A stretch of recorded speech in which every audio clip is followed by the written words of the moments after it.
Okay, excuse my hoarseness, but I'm putting out a report today. There was an article that came out that's entitled "Russia Serious About Solution in Syria," German minister says. And if you haven't also heard, China has declared war on ISIS because the terrorists have also killed one of their Chinese hostages.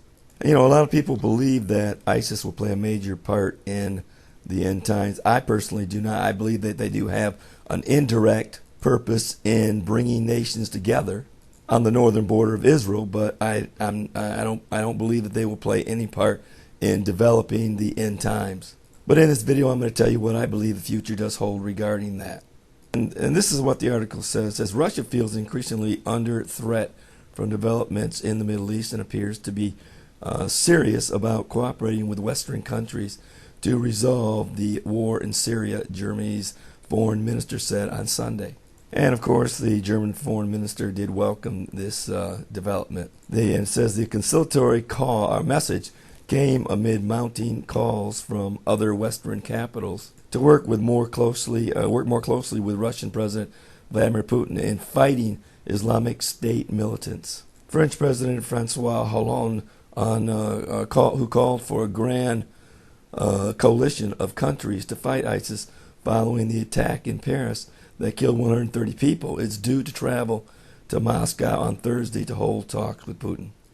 We should not underestimate how threatened Russia feels from developments in the Middle East with its Muslim population of millions. And I believe this next statement is key. It says, and I believe that Russia has no interest in getting bogged down in Syria over many years and being pulled ever deeper into the war there.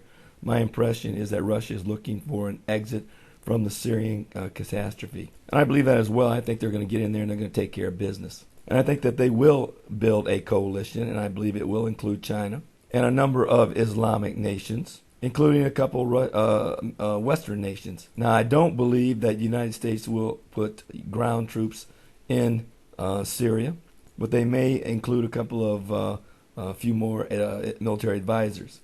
But I do suspect that Iran will have a very large troop presence, and I also think that in time that Russia will also include ground troops. I think what they'll see is that they're not making the progress that they want, and they're going to bring in or try to establish overwhelming force that eliminates ISIS. I don't believe that they're going to turn this into a long and drawn-out war, but I think it's going to be a crushing response.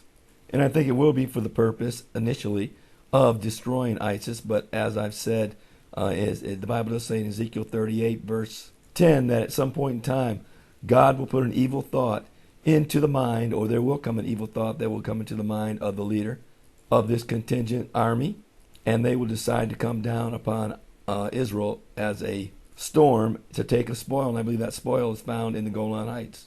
At least that's where it will begin. And I think the West will protest along with Saudi Arabia, but with the international backing, because the international community, along with the UN, they do not recognize the Golan Heights as a part of Israel, but as a part of Syria. And when Russia goes to liberate that area from Israel, and who knows what that evil thought will be? Will it be just will the Golan Heights only be the beginning, and that their idea will also be to continue to march down upon Israel?